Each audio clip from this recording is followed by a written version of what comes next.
Good morning, Christ Church. My name is Paul Fowler. I serve as our Lake Forest campus pastor.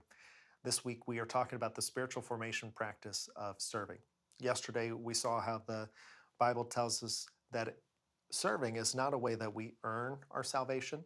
That's only through Jesus Christ. He's the one that gives us a place in heaven. He's the one that dies on the cross and takes our place. But for those of us that are Christians, those of us that are disciples of Christ, that are being spiritually formed, we are those that are serving others. It's a life that is marked by serving. Do you know where you serve at in the church or outside of the church? Do you know how God has gifted you? Do you know that you've been given a gift? The Bible talks about these things that are called spiritual gifts. This means that each of us is uniquely shaped and crafted by God, that we can serve in the church or outside of the church in the community. Do you know what your spiritual gift is? We see in 1 Corinthians chapter 12, verse 1, that Paul says, brothers and sisters, I don't want you to be uninformed about the spiritual gifts. Paul wants you to know that you have a spiritual gift. In verse 7, he's going to go on and list some of these different gifts. He says, this is for the common good.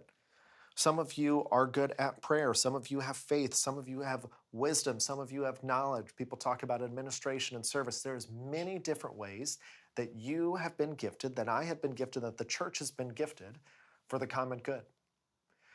So what I encourage you today is we have in the description or comment section below this video is a link to a spiritual gift assessment. This is not a perfect measure that says exactly how you are spiritually gifted, but it is kind of an inkling.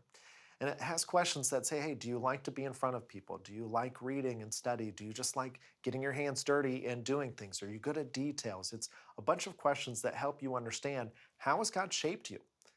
Usually you're not going to have a spiritual gift in a place that you don't want to do. If you don't like being up in front of a large crowd of people, you probably don't have the gift of teaching large groups. You might have it in a smaller group, and maybe that's how God has gifted you.